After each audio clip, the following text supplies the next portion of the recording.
I'll first say you did a great job. Thank you very much. Coming from you, that means a lot. Well, it could have gone very bad.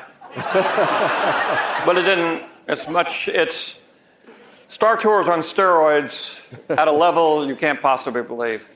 And I'd also like to thank all the Imagineers and others here that made this thing possible, because it's the first time because I worked with the Imagineers a long time ago, and we did, everything was like it was in the olden days, where it was very hard to do anything.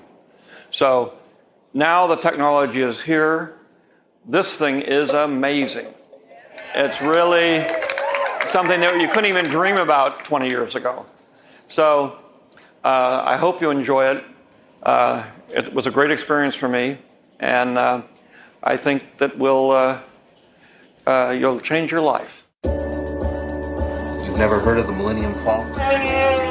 Should I have? It's a ship that made the Kessel Run in less than 12 parsecs. Hey everyone, and welcome to Kessel Run Weekly. My name is Danny. And I'm Cheyenne. And today we have so much exciting stuff to talk about. So many things. Guys, I traveled to outer space and I went to a foreign planet. It was awesome. Yes, I'm pumped. It was so great. So me and Cheyenne got to go to the opening weekend of Galaxy's Edge. Now, Cheyenne has not bragged or anything that she got to go before me, whatever. But, but we both got to be there opening day for the public, and wow, what a madhouse! Yeah, it was crazy. We almost died multiple times. That poor girl that dropped her flip-flop. Oh, I know. Like, I distinctly remember somebody being like, "I lost my shoe. Just leave it." Yeah. It was so great. Yeah, you better leave it or you're gonna get trampled. This girl drops her flip-flop, turns around before we're going upstairs, so everybody's preparing to go upstairs, and she turns around and bends over to get her shoe, and I was like, she's gonna die. Yes. It was absolute madness. Like, it was insane. But let's back up a little bit just to kind of give you guys the course of events. So the beginning of our nights both started a little bit differently. So I was there with my dad and my Uncle Kenny, or as some of you guys may know, Kenny the Pirate. And so we decided that we were going to, because he had gotten some kind of information. I'm not going to say what, where, how anything, but he had heard something, whether it be rumor or not, that there was going to be an earlier opening than anticipated. Because I think 6 a.m. was the original talk, but he had heard from somebody possibly 4 or 5 a.m. So, in our infinite wisdom, we got up at 1:30, got to Hollywood. Mind you, we flew in. Maybe we got there, I think, like 5 or 6, something like that. So we literally got there, ate dinner, went to sleep, woke up, and went out to the park. But we went to Hollywood Studios probably at about 2:30ish is when we finally got there. Because when we first got there, we were like, oh, they should be letting us in the parking lot. Because it was like a standstill. People were moving. We're like, oh, cool. You get up to the front of the line, and they're directing you away from the parking lot. Yeah, my day did not start as, I don't want to say the word stressful, but did not start that. I had gotten off work. First of all.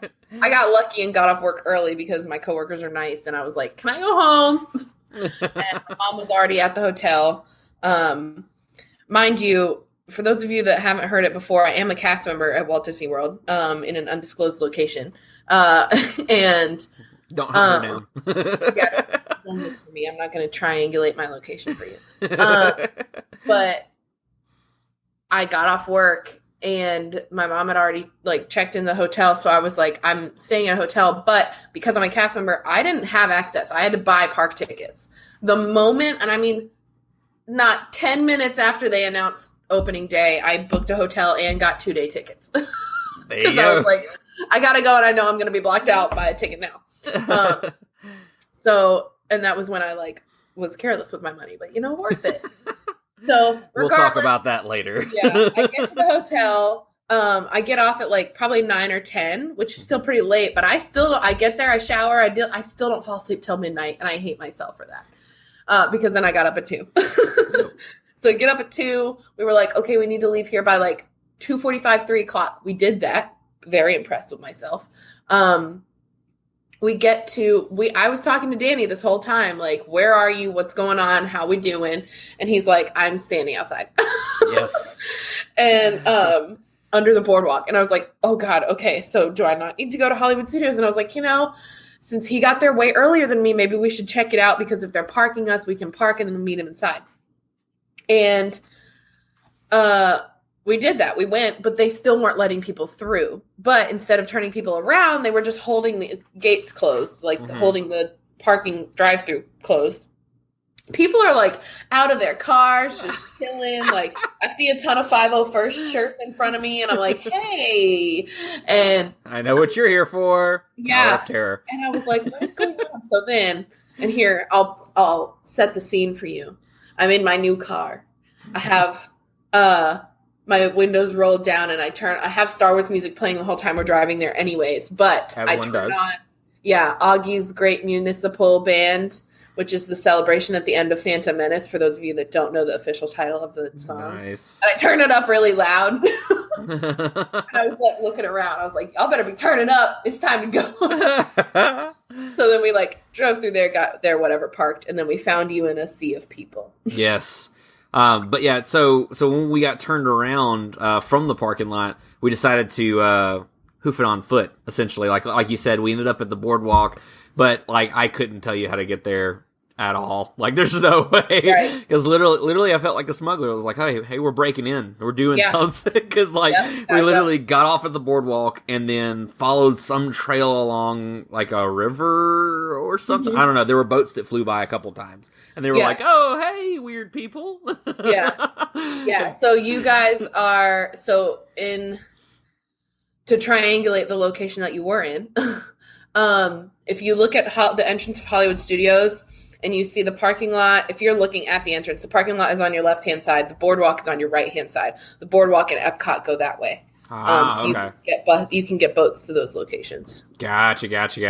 That's what that's what they were talking about. The boats don't run until, I think they said like 3:30 or something like that. Or Yeah. Okay. That makes more sense.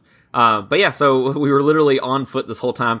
Mind you, this is the worst weather I've ever been in. Like, I've been in storms and I've been in heat. I thought I had experienced humidity before, but Lord, I couldn't breathe, Cheyenne. How do you live down there?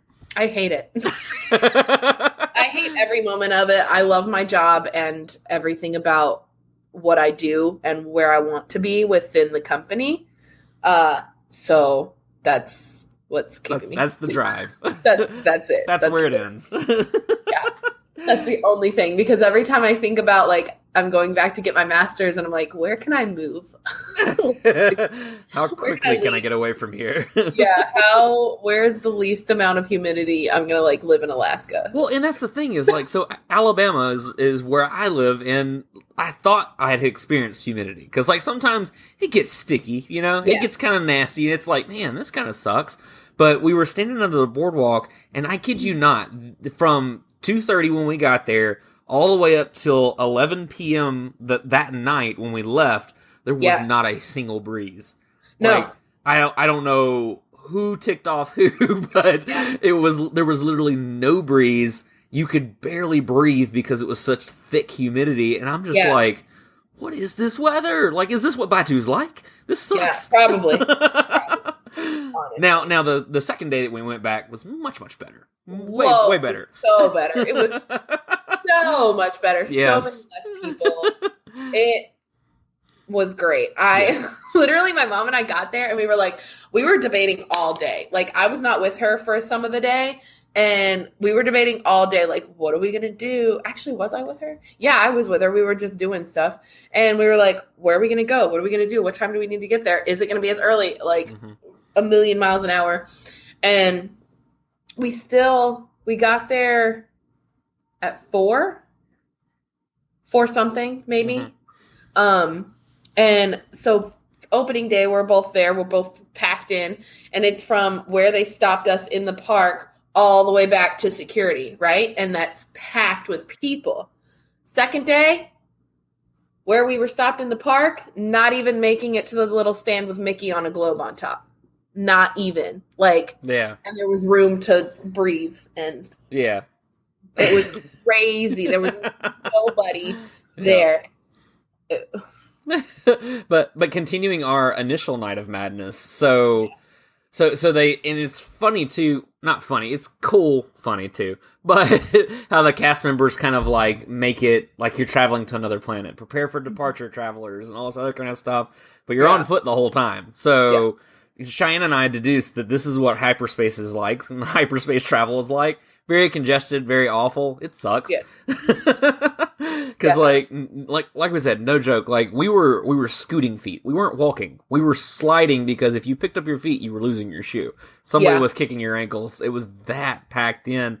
But like it was really cool coming into the land and everything because I mean, fans of any fan base, I mean, you got the people who cheer and they get excited. Like there's a special type of person that goes on opening day. For anything. Yeah. Because you're really braving a lot in a lot of cases. That was the thing. It's like people were like, you're crazy. And I'm like, I'm going for the crazy. Exactly. you go to experience the crazy because a lot of times that's more fun than anything. Like, yes, it was miserable. Yes, it was cramped. Yes, it was crowded. I didn't care. I had a blast. Like, it was still... I've never, like, opening day any kind of park or anything. And that was sick. Like, it was so cool. But, like, coming into the park and everything, like, you got people cheering and all this other kind of stuff. You got the residents of Batuu lining up, trying to make sure people aren't going crazy and all this other kind of stuff. Because they tried a few times. Oh, yeah. But, like, so coming up on the Falcon. So, Cheyenne, before I go into my story, the first time you ever saw the Falcon, tell me about it. So my friend recorded me. My roommate went with me. Where's that video? I'll send it to you. We can post it somewhere. So picture this. We're walking into Batuu. Everything's fine. I'm fine for the most part. I'm fine. I swear, I'm fine. It's so pretty. Oh my God. I'm getting emotional like I normally do. And then she goes, hey, we should go this way. And I'm like staring at like Doc Ondars. I'm not even paying attention. I'm just like, oh my God, what is that? And I'm like touching things. And, she goes, we should go this way. And I was like, okay, I trust you, but also I'm crying. And I turn and I go, ugh. Probably the exact sound that I made. And as we get closer, I was just like, holy crap. It's so pretty. It's so real. It's so big. Help me. I'll find that video somewhere because I was like, oh, we're posting that. Yeah. It was awesome. That's probably it. That sums it up. I'm bad. Yeah. Because, I mean, you never think, because that's the thing is, like, so being around 501st, you see, like, that, like, at Celebration, it was a life-size TIE fighter, life-size X-Wing, all that kind of stuff. Like, you see those, and it's like, wow, this is really cool. But the Falcon, and in all of its detail, like, there was nothing skimped on it. You could just sit there and just look at it for hours. Laser I burn, wanted to. like, scuffing, where things have ripped off, the paneling is gone. It's insane. It really is. It's insane. When we were in that crowd, so because my dad kind of was like not making fun of me, but kind of poking at me. He was like, "You're gonna cry, aren't you? You're gonna cry." I was like, "There's a high chance." Let's just be honest. But like I was rounding that corner and I was staring at the Falcon, even in that crowd, and I was just like, "Oh my gosh!" And like I felt myself getting taken into it. And my eyes started welling up a little bit, and I was just, it was the moment. Like, I felt like I could hear the music and all this other kind of stuff, and all of a sudden someone elbows me in the back. It was just like, ugh! Like, really just took me completely out of it, and I was like, we're still in a herd. Okay, let's go. Yeah. That's true. That's the thing. It's like, we had to focus. People were trying to stop and record and do this and do that, and I was just like, you guys are ruining your own moment. Like, you need to take it in and you need to walk. Absolutely. Just enjoy it. Yeah. Yeah. Oh man. But it was wild. But so in that though, because we actually got there early enough to where we were in front, like not in the very front, but towards the front of the herd, where we were able to actually pretty much walk onto the Millennium Falcon. Yeah. So how was that for you flying the Millennium Falcon? What position did you play first? So during my preview, I did left pilot. Okay. During our first round, actually that same day when I went back in, I was gunner, and then during our first round, I was also gunner. Okay. That opening day, because I wanted my mom to pilot the Falcon. I was like the one that's like. It's great being in the Falcon and being on that ride, but if this is the one time that you're going to get to do it, you need to be a pilot. Absolutely. And she got to do right pilot, which is... that's the one I didn't get to do. Yeah. Yeah. Spoiler, skip this. I'm telling you now, if you don't want to know. That is the pilot that gets to jump you to a hyperspace, which is cool, and I didn't get to insane. do that yet. Yes, it's so insane. Like I did not get to do right pilot. I literally did every other position though. I prefer pilot, obviously. Oh yeah, same. Yeah. Well, and people are like, because other people do prefer other things. Like, and I know that the positions to me in my head, what I was like, oh, this is pure speculation, but it's important speculation. But like, pilot is so fun and so important and so cool, but like gunner is really cool because you're still pretty interactive, and then engineer, like it's geared towards having a lot of different types of people on it. Like people that are going to get sick need to probably be engineer or gunner. Yeah. Kids that cannot pilot the Falcon, yes, need to be gunner or engineer, and that's probably a good call if the parents even let that happen. I flew with the kid pilot. I flew with the kid pilot, and yeah, that was rough. Because like when you're in the pilot seats and you hit something, you don't feel it as hard as you do if you're gunner or engineer. Right. Especially if you're engineer, you feel everything. Because Nice. that I think there was one lady who just wasn't paying attention or something. I don't know what she was doing, but like it was an adult too. But I mean, she was just really bad at flying it, and so we were hitting everything. And literally, I'm sitting here fixing the things that she's doing and all that kind of stuff. No. But at the same time, my whole body's just shaking back and forth. And, like I felt like a Muppet just thrown around. And then I was gunner with the kid that flew us and everything. And it was almost like his goal was to hit everything.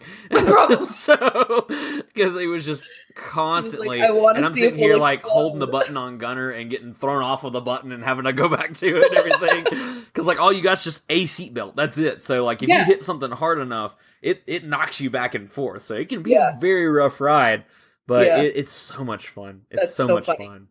Yeah, when I was pilot for my preview, I was left pilot, and I was like, oh God, this is going to be hard. It's fine. But everybody in there was, you could tell we were nerds.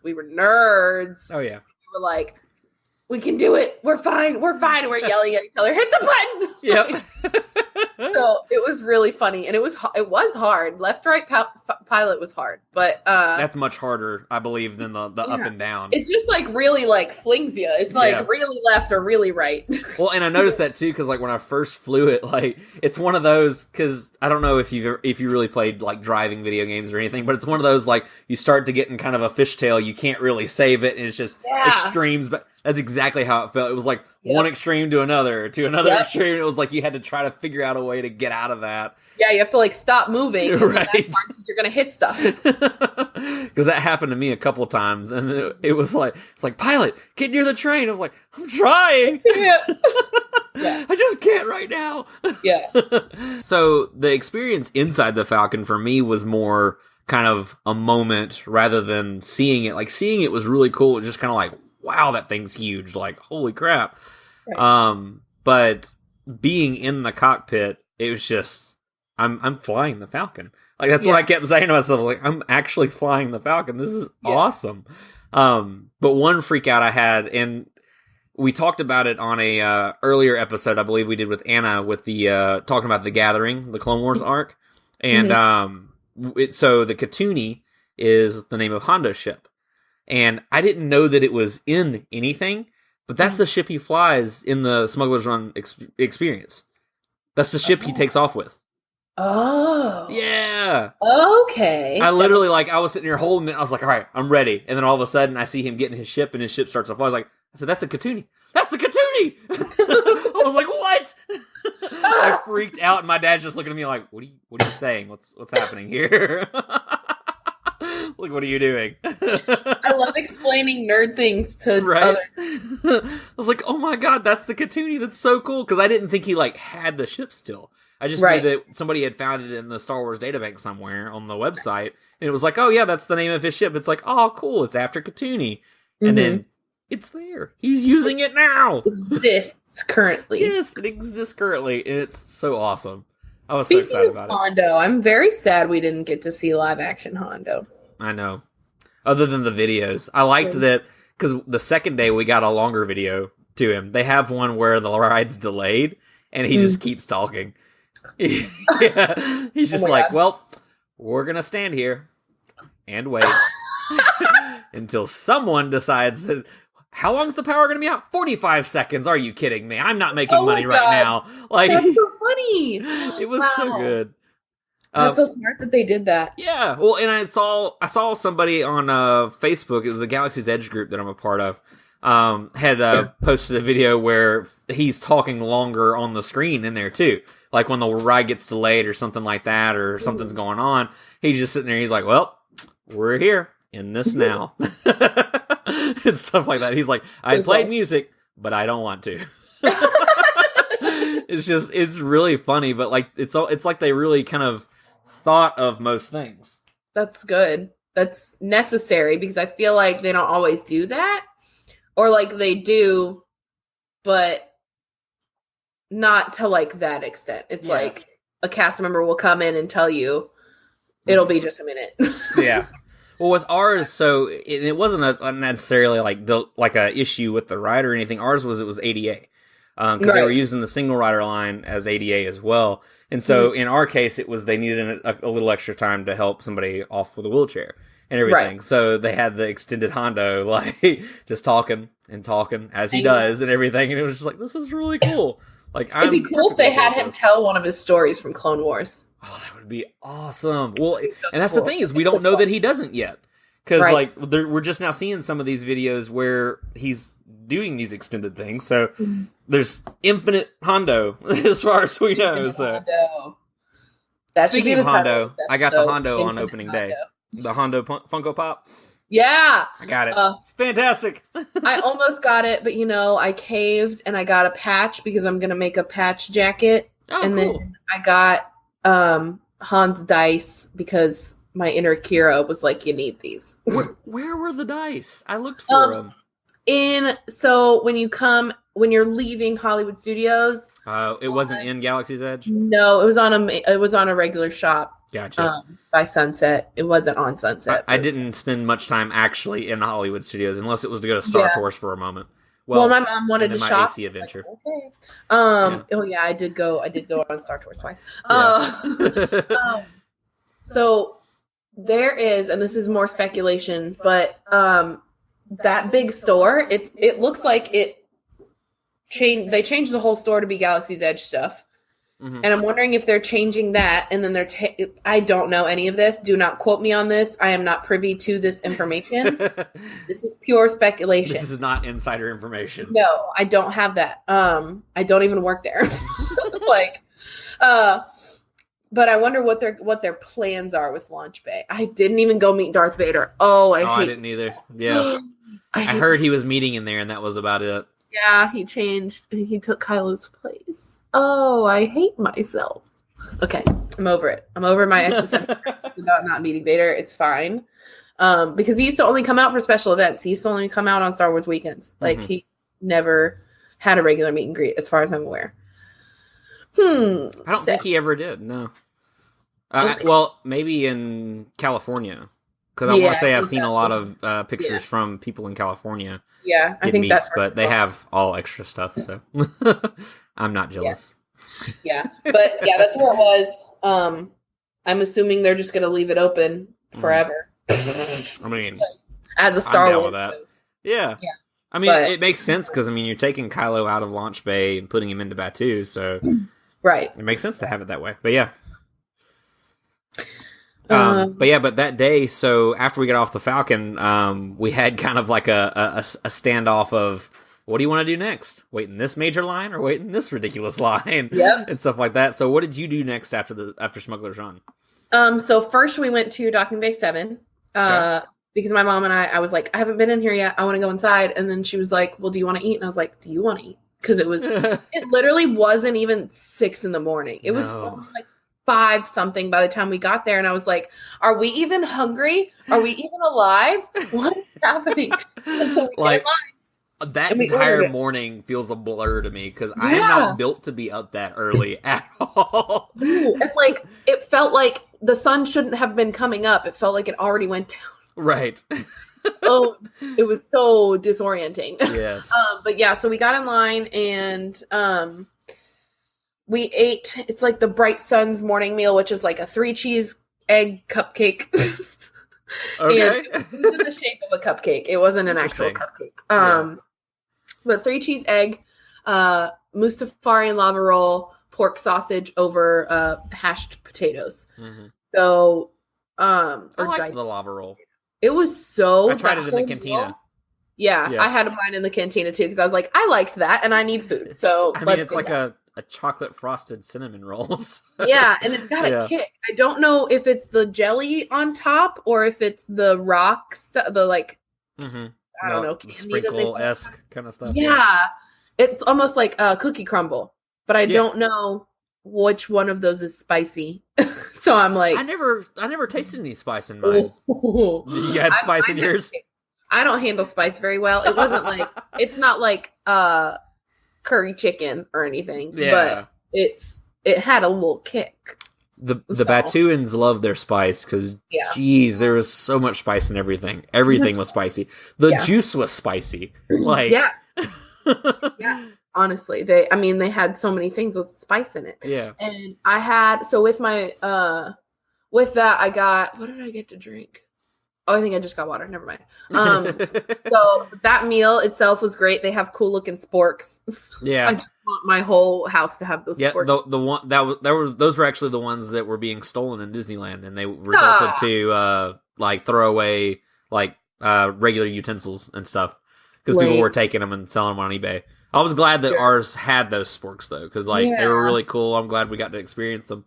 I didn't really see very many of them disappearing. Like we had them throughout the weekend. So yeah. I was gonna say I don't think the thing about it too. I don't really know why Disneyland seems to suffer from stuff like that, but we're just thieving people. No, yeah. Freaking California. I'm just kidding. I love California. I love you guys. I want to move there. So. Don't hate me. Okay. Yeah, that was our next step. What about you? So while we're on the subject of food, though, so you had that. What else did you try at Batuu, and what did you think? Okay, so after that, we did the Cantina the next day, and I had my Mustafari and lava roll, but it's a big one. Mm-hmm. And then I had the Yub Nub. I wish I would have bought the cup, but it's $45. Oh, you can actually get it without the cup. I didn't know that. Yes. So I ordered it without the cup. I think it's still okay. He told me it still comes in the cup. You just can't keep the cup. I'm watching you.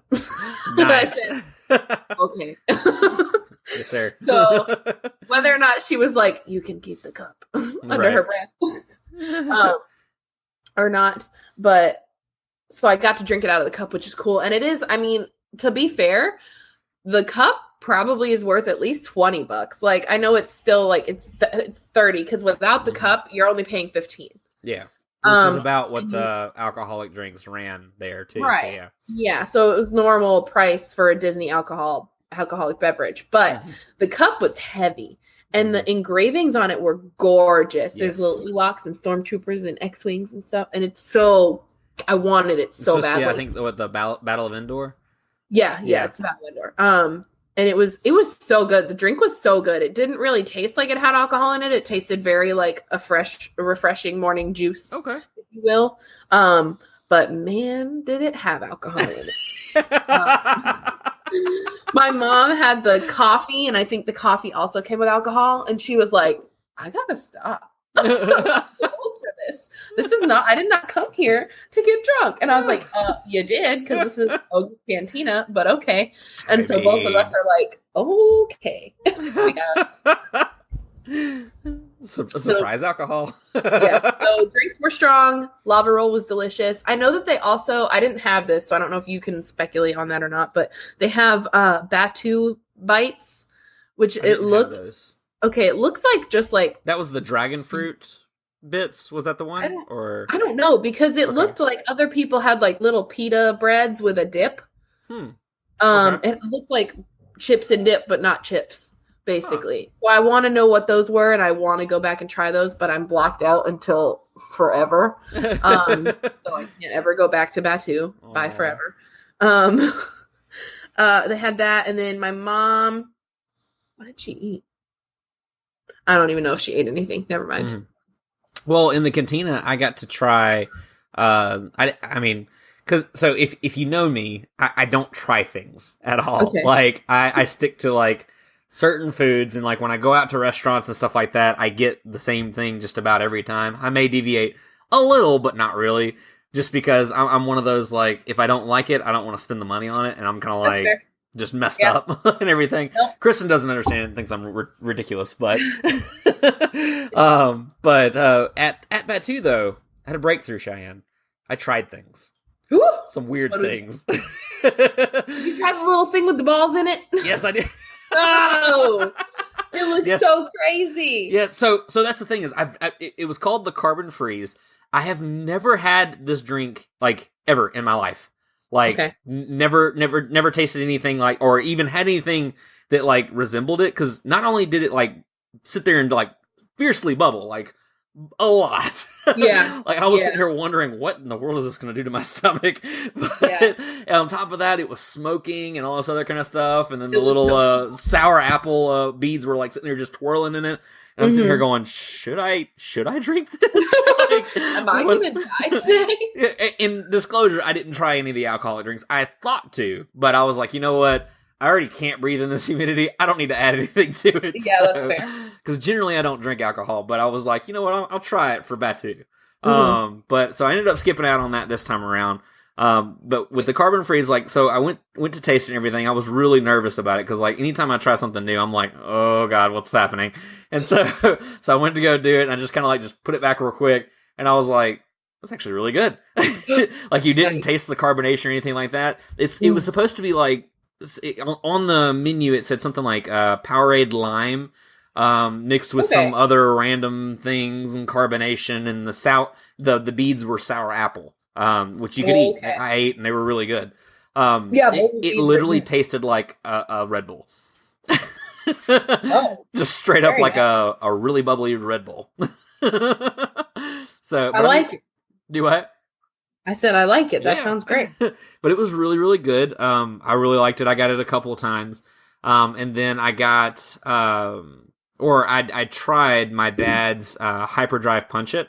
That thing was just cool to look at. Like, did you get to see one of those? Yeah, it looked awesome. Yeah, because it's got like black cherry or something or another on the top. It's either black cherry or black raspberry or something like that. Yeah. But like it sits on top of the actual liquid, and it literally, like, as you watch it, it looks like it's just bleeding. Yeah, it's the weirdest thing. And then when they give it to you too, because it's the Hyperdrive Punch It, they get the knuckles and everything. They hand it to you, and it's like, punch it. Nice, I love it. Yeah. Our Cantina server was awesome, and just being in the Cantina was incredible. Mm-hmm. It was really great. The breakdown is funny. It's so funny. Oh yeah, when DJ's just like, I'm done. I'm not working. And I loved it too because like that happened. So I posted the video as of when we're recording today of the breakdown in the canteen and everything, when the power goes out and all that kind of stuff. And they're like, "What do we do? Oh no!" And everybody's like freaking out and everything. And at one point, one of the residents was like, told one guy, he's like, "Yeah, just jump over the bar. You can help him out." So like, no. Yeah. And he was just like, "Oh, I don't know." And I'd have been like, "Absolutely, I'm on my way." Yeah, gotta go. Personally, I probably couldn't have scaled the bar, but I would have absolutely tried.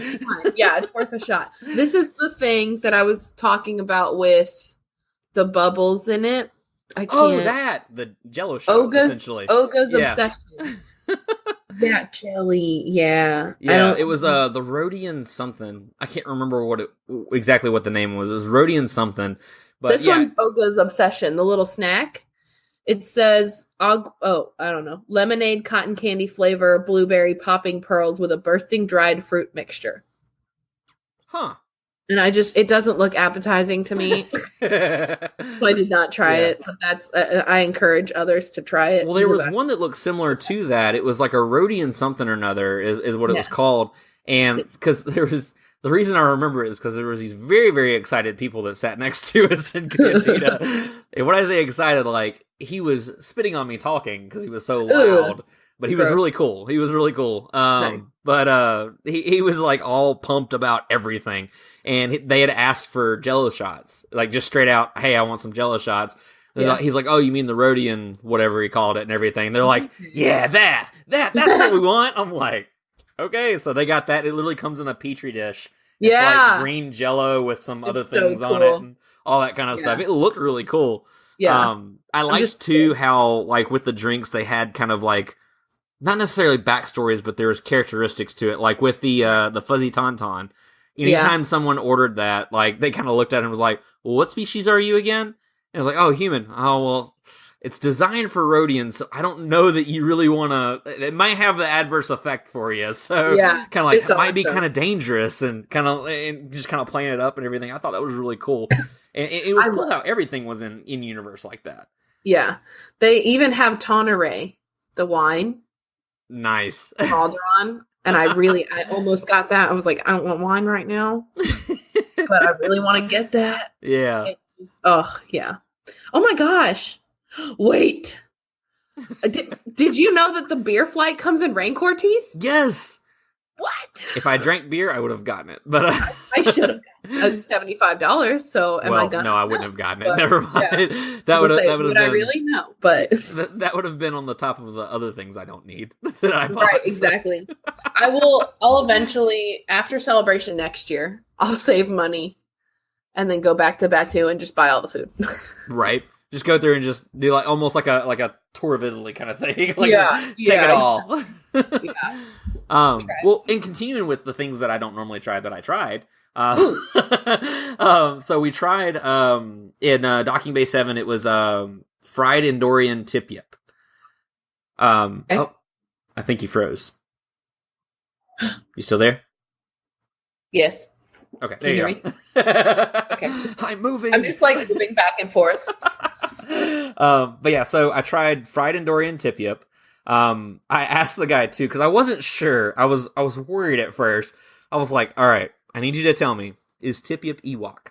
And he was like, we wouldn't eat them. He's like, it's like a Endorian chicken. It's what the Ewoks eat. And I was like, okay, I can take that. But like all weekend long, I'd been hearing people talking about, oh yeah, you can get Ewok over at the docking bay. And so I was like, no, they did not.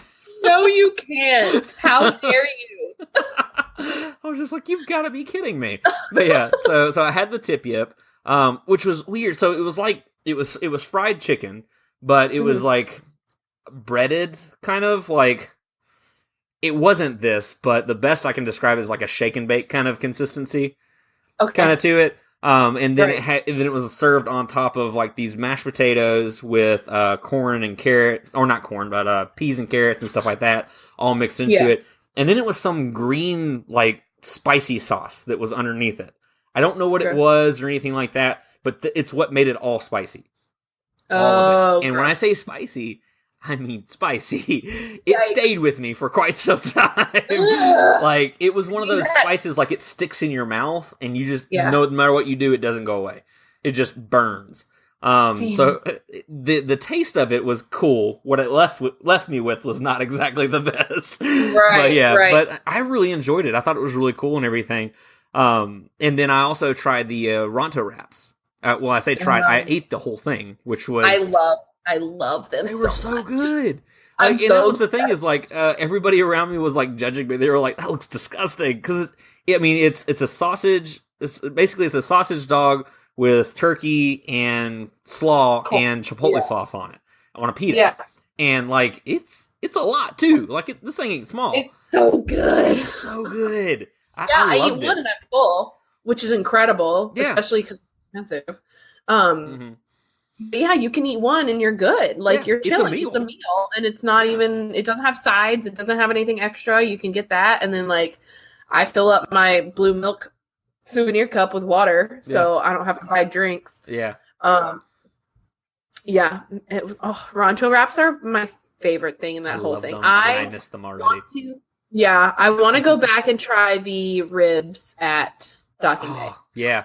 That's what I didn't get to have, and I really want to. I love ribs. If there was documentation of me eating ribs as a child, everyone would be frightened. I love ribs. So I was like, I really need to try those. And they look like they're probably the best thing on that menu, to be honest, that lunch menu. So eventually I'll do that. Yeah, and I forgot to say, the way that we chose the Endorian Tip Yip was literally a random generator, like number generator. Nice. Me and my dad looked at it and was like, all right, there's 6 items here. Hey, Google, tell me what a random number between 1 and 6. Nice. Because like we weren't sure what was on there, because none of it, and that's the thing, is like looking at the ingredients, some of it sounds a little appealing, but it still all sounds strange. Because if it's not sweet and spicy, it's just straight spicy. And it's weird taste. Like even with the moof juice, that was my favorite like drink that I had, the juice and everything. It was strange because like going down, it had a kind of a sour kind of consistency, but it was a very sweet. But literally, and it was never on my tongue this way. It's when it would hit the back of my throat, it was super spicy. That's the only place that it was spicy. That was the weirdest thing. It never tasted spicy. That's the worst place. Yeah. But literally, it's the back of my throat, it was spicy. And it was just like, whoa. So, like, you didn't ever notice it until after you were pretty much done drinking it. And then it was like, wow, that sucks. It kind of hurts. But I'm a glutton for punishment, I guess, because I got it like 3 times. But I really enjoyed it. I never tried the Sarlacc, sour Sarlacc, or Sarlacc sour. I don't know however it was called. Never tried it. A lot of the residents of Batuu kept cautioning me against it. It's like, I don't know that you're gonna like that. It's really spicy. So, but I never thought I'd ever drink a spicy drink. That's the weirdest thing. Yeah, I've avoided Bloody Marys for that reason. I'm like, I don't ever want to try one because it's supposed to taste like spicy tomato juice, and I don't want that. That just does not sound good. It really doesn't. I don't find the appeal. I don't. Give me a mimosa all day, any day, not a Bloody Mary. Well, and you mentioned the milk. So where do you fall? Blue or green milk? I have not tried green milk, and I hate myself for that. Nope. So I fall under blue milk because I liked it. Okay. How do you describe the taste? I don't remember. I got it on my preview. It's been weeks since I've had it. Yeah. I would say fruity floral, but other people would say I've heard. Here's what I've heard: is green is fruity, blue is floral. Green is floral, blue is fruity. Yeah. I say fruity floral for blue. There you go. Both. Well, so the way that it tasted to me, everybody was laughing at me because of it, but like the best I could kind of say was with the blue one, it tasted like almost like blueberry and marshmallow cream as a slushie. Because like because you don't taste it until it's like in your, like really in your mouth, and at that point you get the whole full fluff of everything. And it's just like, whoa, okay. Because it's a strange consistency. I liked the green milk the most. Did you get it in the Cantina? I did. It was very weird. It did not taste as good as it did outside. Okay. I was gonna say I didn't get the blue bantha, so I didn't know how the texture difference was. Yeah, skip the blue bantha and the Cantina because the cookie's disgusting. Oh, it looks cool because it's like it looks like a little bantha and everything. It's like, oh, neat. You take a picture of it, but for what was it, like $15-20, something like that. It's not worth just being able to take a picture of it because like the blue milk for one in the Cantina didn't taste like it did outside of the Cantina. Right. And then on top of that, the cookie was like, it tasted like cardboard and a very old Star Crunch. Gross. It's essentially what it tastes like. Because like I took one bite out of it, I was like, wow, that's dry. Okay. I'm good. Because it's supposed to be like a vanilla cookie or something. I did not get that consistency at all. It was like it was left in the packaging or something. Gross.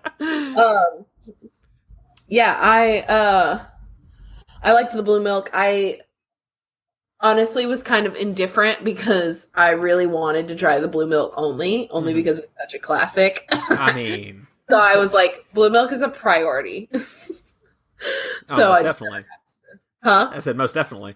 Yeah, so I just never got to the green milk. But I've heard it's good. I think they'll both be pretty similar in taste for me. I'm going to be real. I'm not really a person that drinks a lot of other drinks. Like, I avoid soda.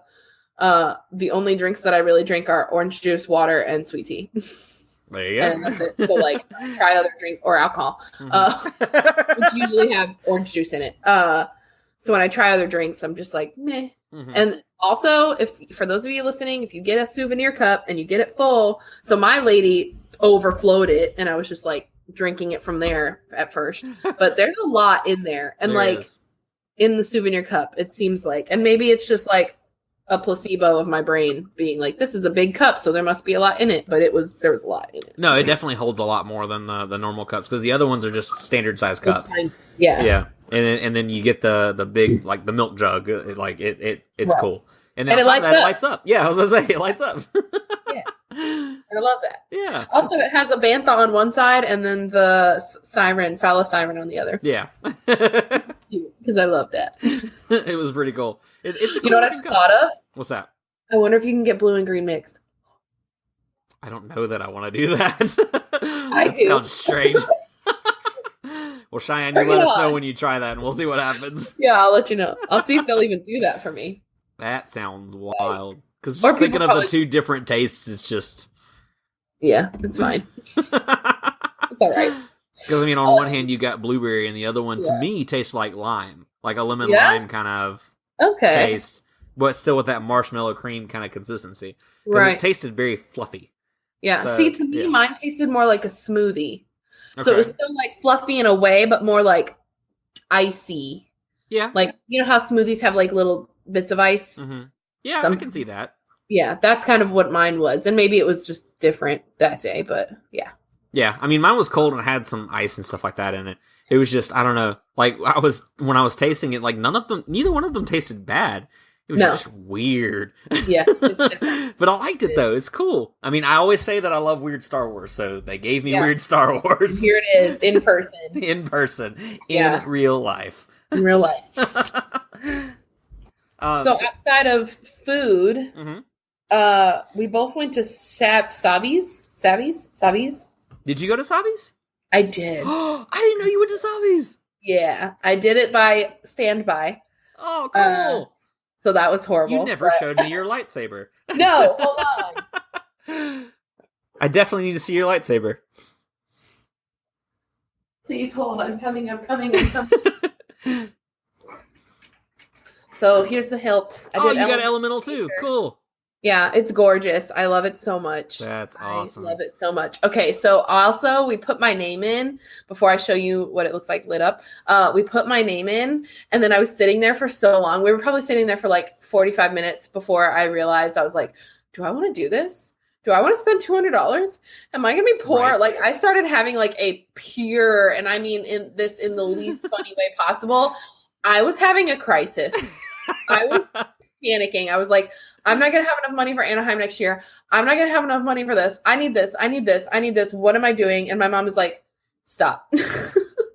So we were like, she asked somebody as they came out, was it worth it? Mm-hmm. There was a grown man that came after I had this breakdown. This is all the things I witnessed. My mom asked somebody if it was worth it, and they said absolutely. I witnessed a grown man crying on his way out. And wow, that's cool.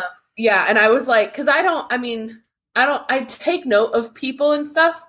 Like I people watch all the time, but like I was genuinely like, how are people feeling? Or is it worth it? Like, what's happening? And I saw the Rancor tooth, and I love the idea of that. But for me personally, I wanted it really badly. And then I saw it and I was like, I don't really know if I want that because it looks very plastic-like, even though the pieces are metal. And so I just didn't want to go with that one. The only difference between my saber and yours is literally two pieces. It's because I got the Rancor tooth on mine, and then right above the or right below the actual like emitter cap. That right there. That's the one below it. Second piece, that one. That one's different for me too. It's more of it's the ivory one that I grabbed. Yes. Yeah. Well, because I moved the leather down here because I thought I would hold towards the end of my saber than I would up here. Yeah. That might change, but I know how to take it apart, so I can. There you go. But- what color crystal did you get? Oh, red. Yeah, I mean, what else? Some guy. Cheyenne, are we mortal enemies now? Yeah, probably. One of the citizens was like, what color did you get in your saber? What crystal did you pick? And I said red. And he's like, what hilt did you get? And I said elemental nature. And he's like, that's contradictory. And I was like, so? Fight me. Right. What do you mean? I like nature, but also I'm a bad guy. Right. Well, the elemental nature one to me was the coolest. That It's one so and cool. the guardian one. Yeah. That looked like a temple guardian. Those are the Yeah. only two that I thought were really cool. Other Yeah. than that, they were kind of like, meh, to me. Right, So- right. And I mean, because I was like, well, I got to go dark side, right? And we looked at the power one, and I was like, I don't really like this. Like, it looks Right. very, like I said with the Rancor tooth, like to me, not that plastic is bad quality, but it looks bigger and thicker than I thought it should, if that makes sense. And Yeah. so that's how I felt about the power one. And I was like, well, I love nature because I'm a huge nature nerd. I should just get it. It's very like aesthetically pleasing to me. It feels awesome. It does. Feels great. And I can't wait to get a legacy saber. Yeah. It's a hefty one. It's hefty. Yeah. I'm It's starting solid. working Yeah. on my moves, my skills, if you will. And so, like, I have the lighter one, like what I brought to Celebration, the Yeah. one that was just a little silver hilt that I got. Yeah. Like that one's extremely light, and then trying to do some of the same, like playing around with it that I do with the Galaxy's Edge ones that we got from Savi's it's tough. Like I thought I was gonna chomp my toe for a couple. Yeah, I times. feel like I'm gonna fling it somewhere. Yeah, but yeah, because it's a hefty hilt.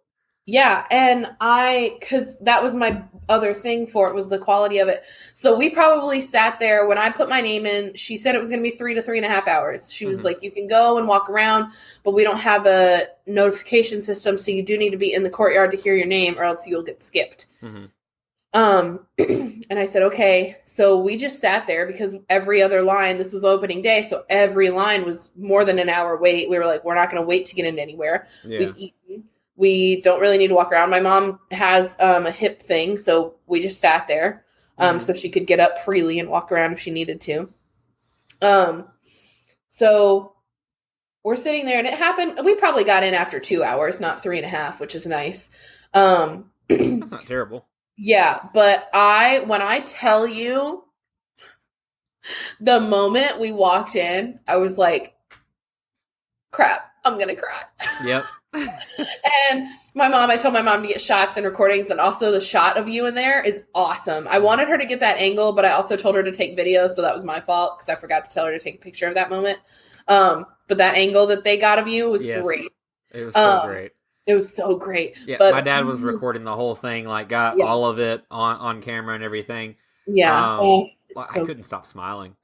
Me neither. I was working so hard to keep it together. I was like, I need to smile, but I also need to calm down. Right. Well, that's the thing is like, I'm just a big kid to be honest. But like the whole time I was like, I tried to remind myself, I'm an adult. Same. Me too. I was But like, you there are you only feel like a kid. Yeah, there are only like 4 kids in my group. I think there was I think there's like 8 or more spots total, 8 to 10. I think there was like 4 kids in my group, and it's me and like there's a kid, an adult man, me, an adult man, a kid, and then like some other adults and some other kids at the other end. And we're all just like standing there, like breathing and fine, we're fine. And then the music starts playing and she starts talking towards the end, and I'm welling up and I'm like, oh my God, keep it together, keep it together. And my mom doesn't cry for anything. She doesn't cry for anything except for me. And she cried. That's awesome. She sobbed, and she comes out and she's like, and I was like, ha! It's not just me.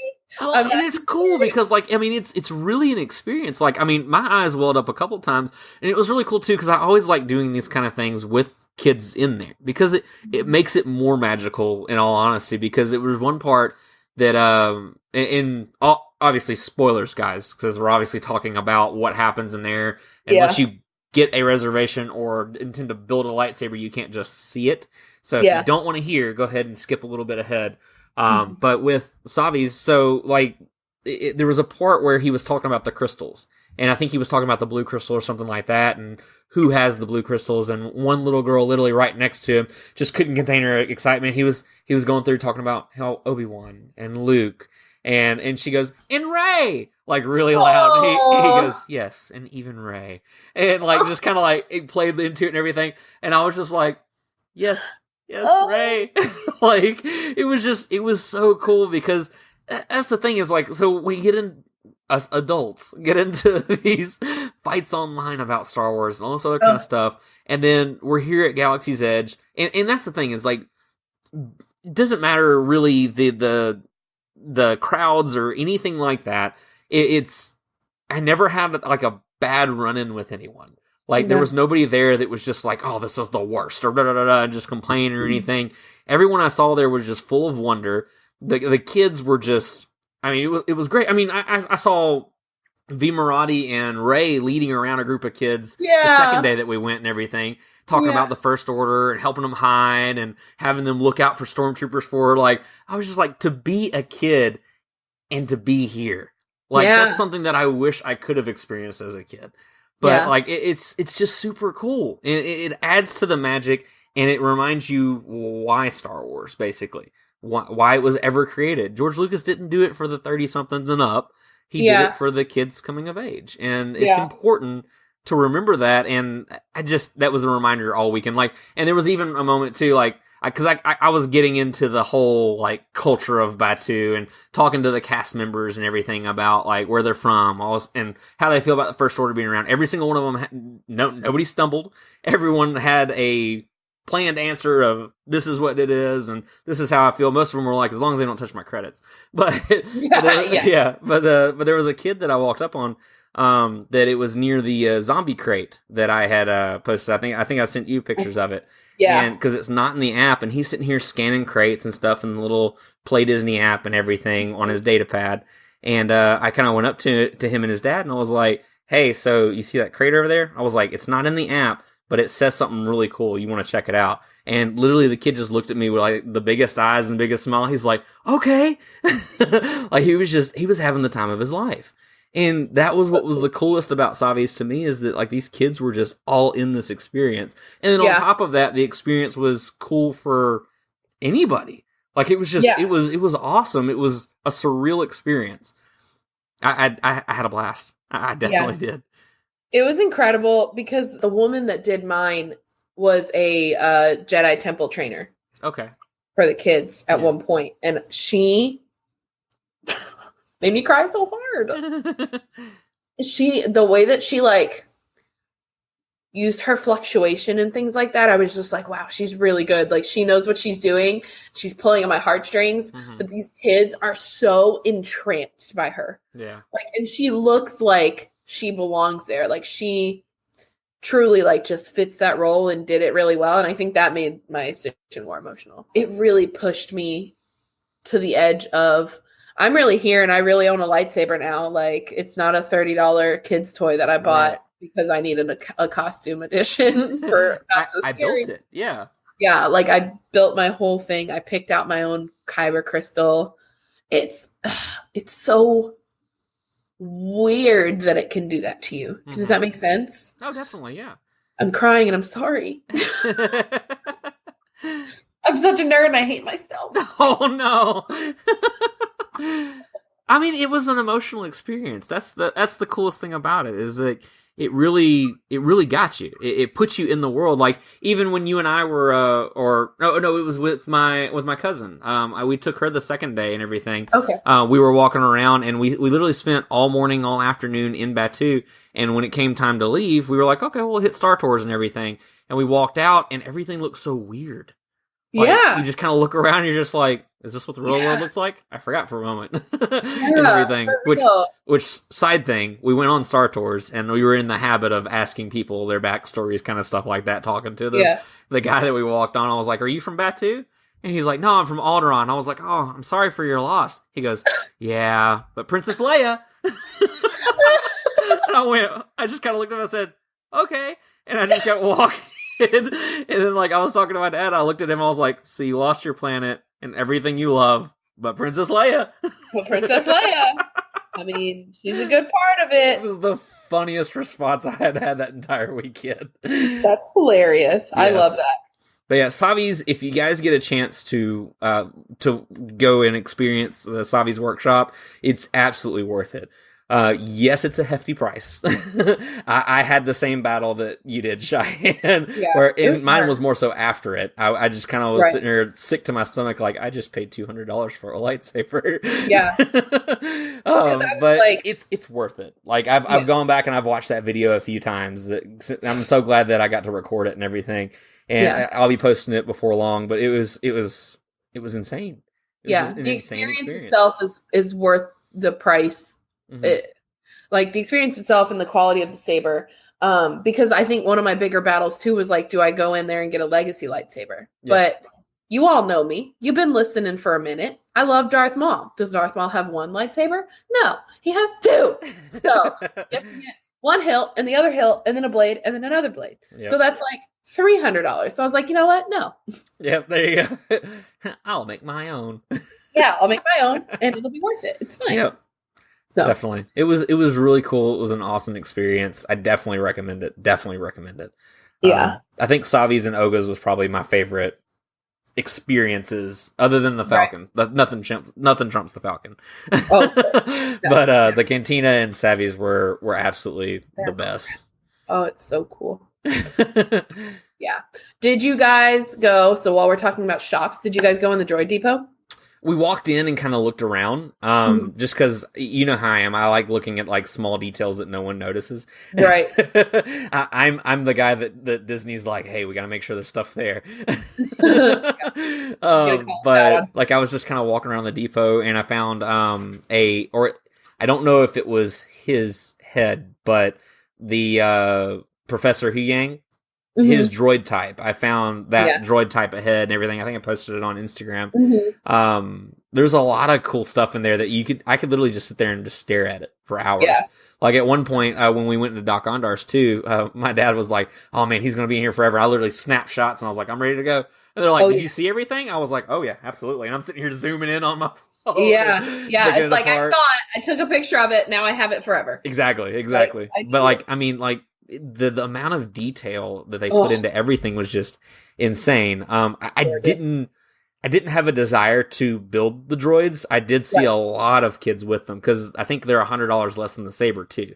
Yes, so it is a cheaper option after tax, I think. Yeah, so it's definitely a cheaper option, an alternative to the sabers and everything. Right. And it's still an experience. It's not quite as intense, but at the same time, they're getting to learn how to piece their droid together, get to know their droid. Yeah, you get to drill a piece into it. Yeah. Oh, you drill a piece into it? Yeah, there's a tool that you drill with. Like nice. I drilled That's right. You built a droid. Yeah. How was that?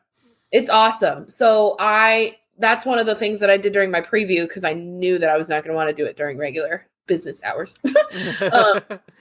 And yeah, I went in and you decide if you want an R unit or a BB unit. You can change your mind. You have to go back to the counter and get a different basket because the basket that they give you gives you instructions inside of it. And then you go to the conveyor belt and you pick out your colors and your design, and each of them has a different thing. So like for my R unit, I needed to pick a headpiece, a body piece, the middle foot, and the two legs. And those are the main pieces. I think for the BB units, you have two like halves of the body circle. Mm-hmm. And I think there's something that has to go inside the circle.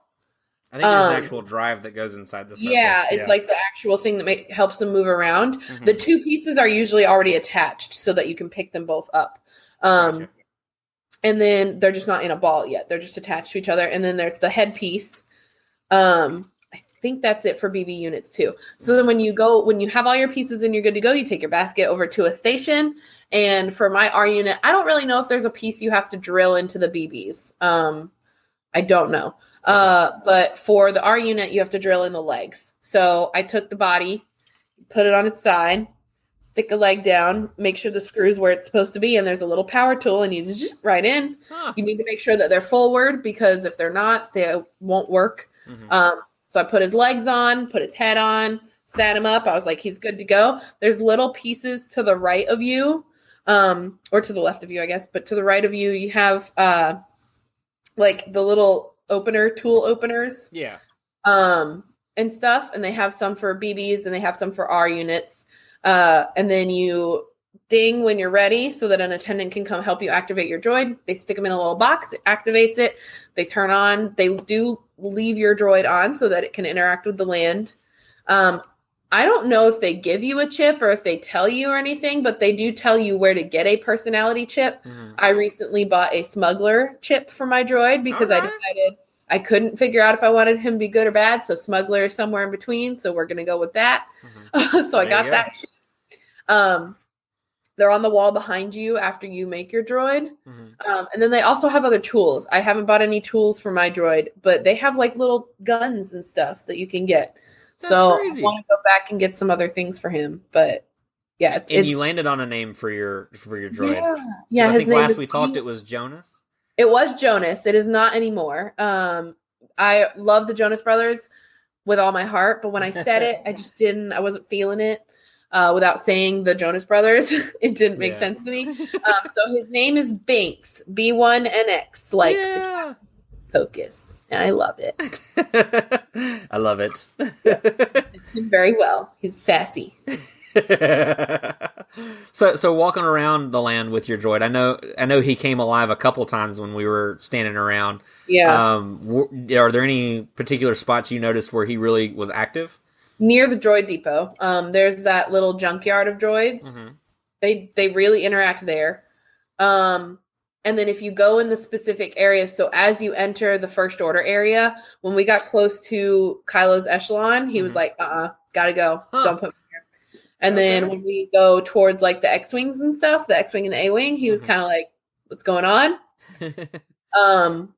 But other than that, I can't think of any specific spots other than like those general areas. There are definitely times where he reacted to stuff. I know that during my preview, when I took him into docks, we went over to the holocrons and he did not like my Sith holocron. I was like, I'm sorry. That's cool. So yeah, that's just wild how they interact like that. I know at Oga's, their opening thing when they're talking is like just a few ground rules, no scrap metal, no blasters, no droids, and everything, which I think is really cool. So the scrap metal, if you guys don't know, is the lightsabers. They're not called lightsabers in the land because nobody wants to tip off the First Order. Yes, Savi's is hidden. It's not labeled. Yeah. But yeah, that's really cool. Yeah. I love him so much. I'm like, don't talk to me or my son ever again. That's fantastic. He's got his own bag now. Did you ever get to see the show with Kylo coming out of the TIE Echelon? No. I couldn't remember if you were there that day with us or not. We stood there for so long. Yes. We finally caved. Yeah. And then you guys went back and saw it the other day. The last day that it was the last day that we went. Yeah, we went Saturday before our flight went out. And that's when I went with my cousin. And we just happened upon it. Like, because that's the thing is, like, my uncle kind of sat there for a little bit to try to see if there's, like, show times, kind of stuff like that, to see if there's any consistency to it, and there's not. It's literally just, all right, guys, let's do it now. Yeah. Or no consistency that he could find, essentially. But, like, we just came out of the First Order depot over there where it was funny, too, because we were walking over there, and my cousin was like, well, what's in there? It's, like, just a bunch of white stuff. Yeah. Like, just armor pieces. That's all it is in there. Armor pieces and little like blasters and things like that, which is it's cool. But yeah, if you're into the First Order, right? But we were literally walking out of the First Order depot, and then all of a sudden stuff started to happen. It was like, oh wait, and then it started drawing a crowd and all that kind of stuff, and it was really cool. I know one person commented on Instagram, is like, oh man, I missed that. I was like, it only showed up one time the whole weekend we were there. So. Yeah, I'm really sad I wasn't there to take pictures of it. That's the thing is I brought my camera one of the days, and I just didn't really care enough to take it out. I wanted to enjoy it with my mom and like with you guys and hanging out. And I was like, it's just not like it'll be here. I know I'm blocked out for a while, but like it's gonna be there, and I'm gonna be able to go in and get pictures of stuff. Oh, definitely. Like take a photo day there. Mhm. But man, that would have been cool to get shots of. It would have, yeah. But I mean, like you said, it'll be there. It'll happen, and eventually, I think it'll probably get closer to where it is, more like clockwork. But just everything about the land made it feel just alive. Like I did not feel that I was at Disney until they handed you a Disney bag for something you bought. There was that. Right. So I was like, oh, okay, so the Disney Trade Federation. Yeah, exactly. Yeah. We asked one person about it, and they're like, where did these Disney bags come from? This is from our Earth. And they're like, oh, we just had them laying around.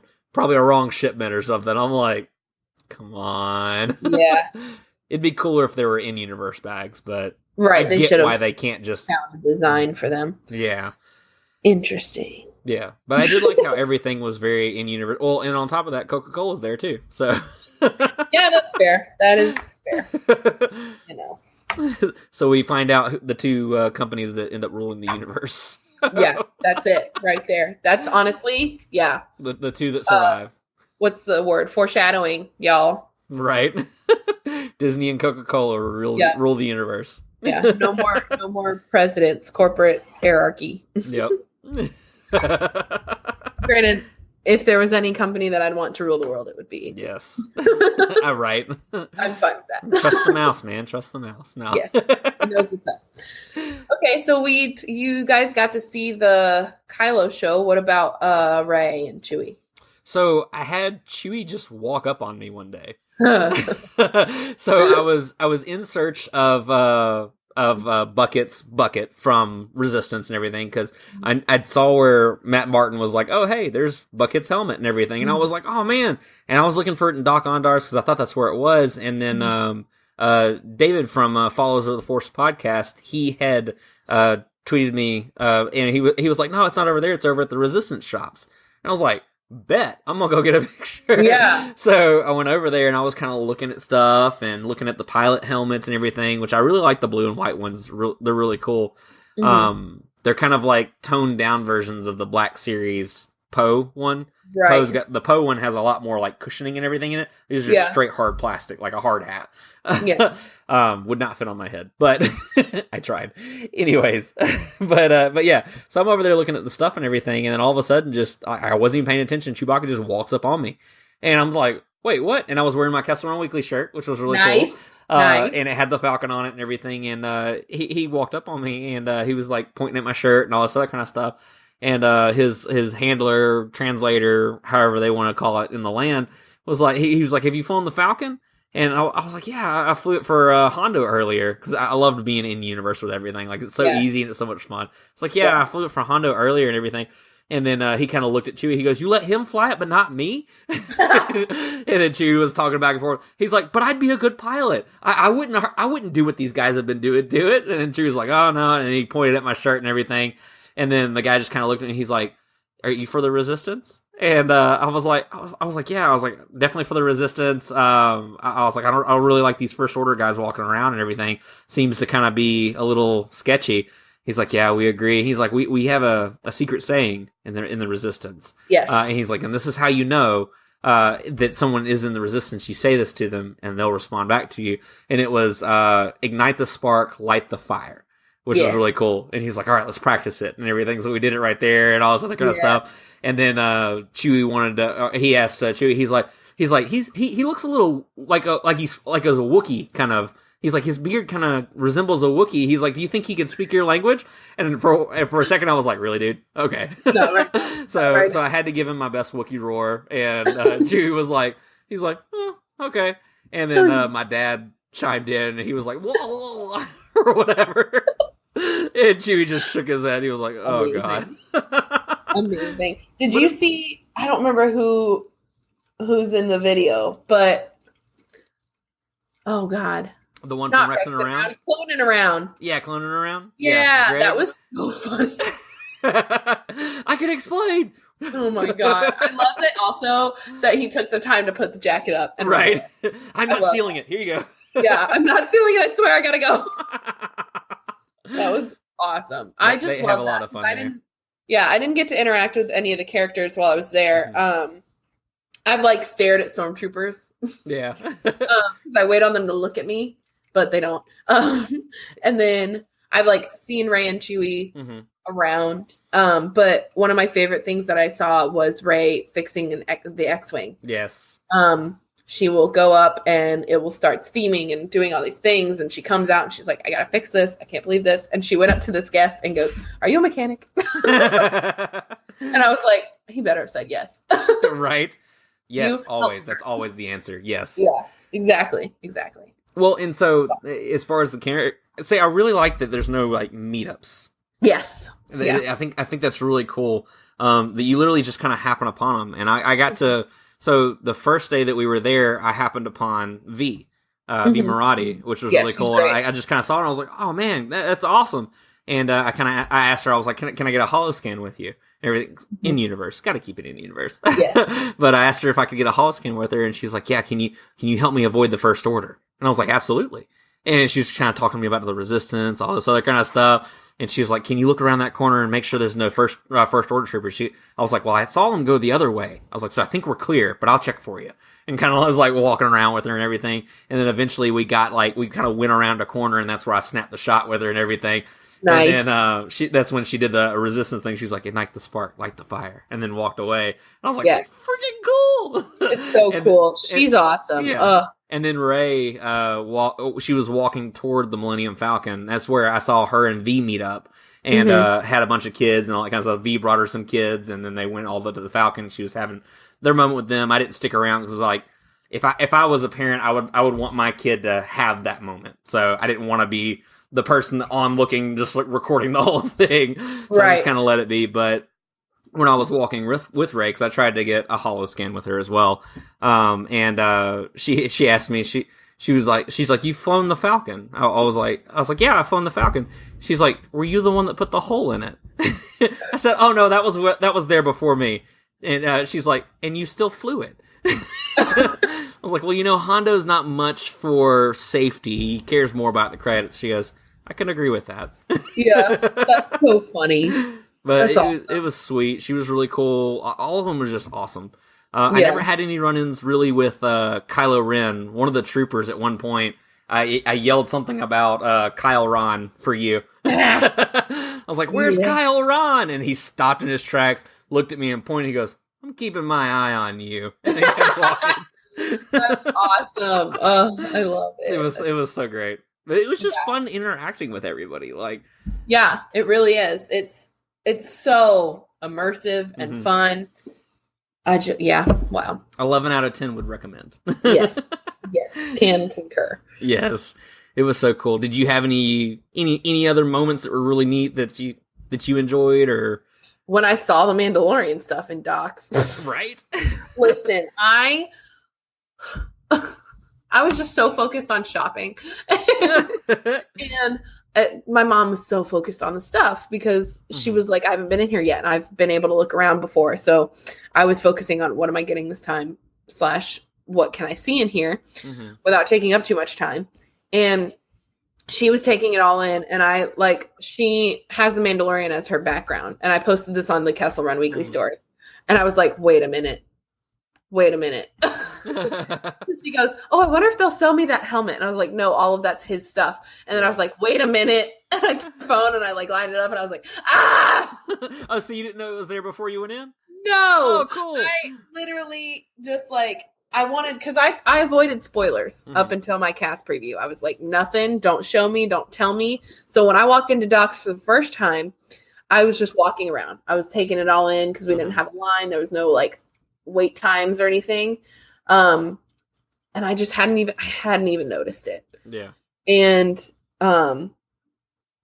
that second day, the less crowded opening day, we went in to shop because there was no line, and we were like, let's go there first because we've already flown the Falcon. So we went right in, and wow, I noticed things I hadn't noticed before. Yeah. It was, it's so cool. I didn't even notice Ezra's bucket until you posted that. Yeah. Love that. That was one of the first things I noticed, and I was like, Ezra! I love that so much. But oof, Yep, Ezra's bucket. The cool one that I found that was kind of you really have to look for it, was Logre's headdress from Return of the Jedi. He's the Ewok shaman that has like, it's literally like in a back corner up against the wall. So like, unless you like really look, because I didn't actually notice it while I was there. I was looking through stuff later, and I was like, oh my God, it's right there. And I was sitting there, I was pointing out everything, and I went back the next day, and I was like, oh my God. Look at it. Yeah. Like, it was so cool. Want to know more about how he got all these things. See, so my Mandalorian speculation, I know this isn't a Mandalorian episode, but my Mandalorian speculation currently, I don't think it ends well for him. Because you're going to tell me that guy, that bounty hunter, is going to relinquish his helmet and his weapon? Yeah. That's not. So, I don't think his story ends well. That's a fair assumption. It's not quite happily ever after, I don't think. Yeah, I mean, unless he is like, I gotta go and not do this anymore. I'm gonna retire. And then somebody sells it to Doc, or Doc finds it. I don't know. Also, Doc is so cool. Doc is so cool. I got closer this time just so I could watch, like I said, just take everything in after I was done shopping.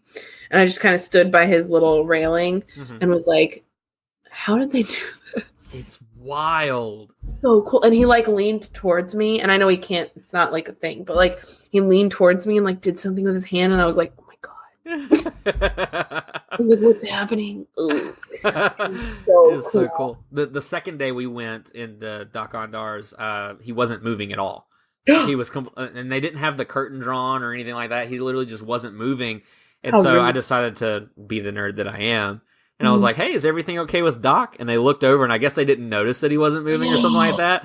And she looked over, she goes, yeah, he must be taking a nap. He must be sleeping or something. I was like, yeah, Thorians normally sleep with their eyes open. And she's like, yeah, you know. I'm like, ugh. It's like, okay. That's the thing. Okay, so that's the thing. I don't even know if you have to have knowledge to work there. No, they don't actually sleep with their eyes open. I was being a troll. No, I mean, okay. General, I don't think you have to, know those things to be a cast member there. Gotcha. Because we also asked about the creatures on the wall, because we knew what the rat thing was from, I don't know the name of it, obviously. Yeah. Because I called it a rat thing. I can't remember the name at the moment, but the one that's got the huge smile. Yeah. And the Tauntaun, and the Corellian dog. Corellian hound. And there was one more and another one that I can't remember the name of. And we were asking what those were, and they were like, let me check. Yeah. But there was one guy, okay, they were like, no, he's an expert, go talk to him. And we went over, and he was like, he knew his stuff, man. He was telling me what they were and what planet they were from, and I was like, very good. Very nice. Yeah, you could find the ones who really, really knew. I had probably about a 15, 20-minute conversation with one of the residents just about him. Like, hey, where are you from? What do you think about the First Order? All this other kind of stuff. And he was telling me all the stuff about his backstory, what he wanted to do, his aspirations, all this other kind of stuff, the reason he's in Batuu. And I was just like, absolutely. That's awesome. Although we did trip up one of them. She held it, but she was like, yeah, I like to fish with my dad in Pika, which is one of the neighboring villages. And my dad was like, oh, what did you guys catch? She goes, fish. She's like, we never really paid attention to the kind. And he was like, really? Not once? And the nerd in me, I wanted to be like, Colo clawfish. Colo clawfish. Just to see if she'd be like, yeah, that's what you caught. It's like, that's hefty. Yeah. So I'm sure she'll go and look it up and everything. But yeah, I thought it was pretty great. They should give them little booklets. Do they? They should. I don't know if they do. They should. This is here, and this is here, and this is here. They were all in character, though, which I thought was really cool. I mean, even if it was the smallest detail or whatever, for the most part, nobody's going to ask that. I was going to say, they're never going to get hounded for stuff like that except for that day. Right, except for that day. After that, it's just going to be like, oh, cool. And most people aren't even going to know to ask them. That was the most fun to me, is asking them about their backstories, and everyone had an answer. It was so cool. Yeah, that's awesome. I try to think of mine, but I can't. We'll come up with one. We'll figure it out eventually. Oh, cool. So we're out an hour and a half now. Woo! So Sorry, guys. whole lot to talk about. Is there anything else you wanted to end off with? Anything else you want to talk about that we didn't?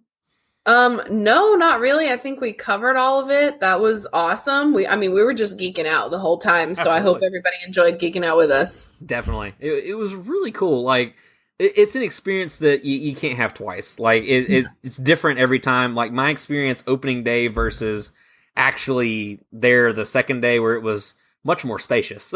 Yeah. Not crowded at all. No. Which, by the way, the second day we were escorted in by First Order troopers. Yeah, I saw that. Yeah. So our second day, we weren't escorted in by them, but they were like lined up by the thing. Okay. Yeah, they escorted us all the way from the main street all the way up into up to the gate, and That's then awesome. right before the gate they went off to the side and stood there and everything, That's which was awesome. really cool. But yeah, I had the First Order march playing the Yeah. entire time. It was awesome. sick. It was really cool. Yeah. But yeah, which was the thing that we were saying the first day. It's like, I mean, I can't believe they aren't out here. It was weird that they weren't. Which, It might have been more orderly if they had been. right.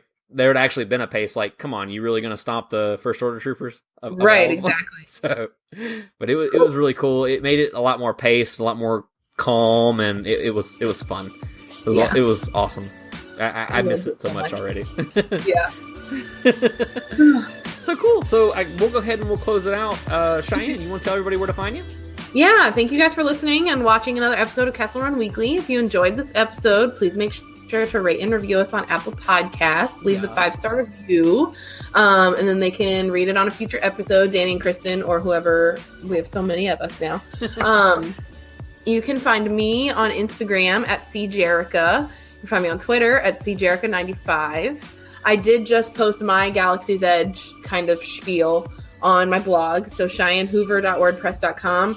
I also did an Obi-Wan Kenobi, so you got 2 blog posts for this past Sunday, Star Wars like Sunday. You're special or something, guys. Yeah, I know.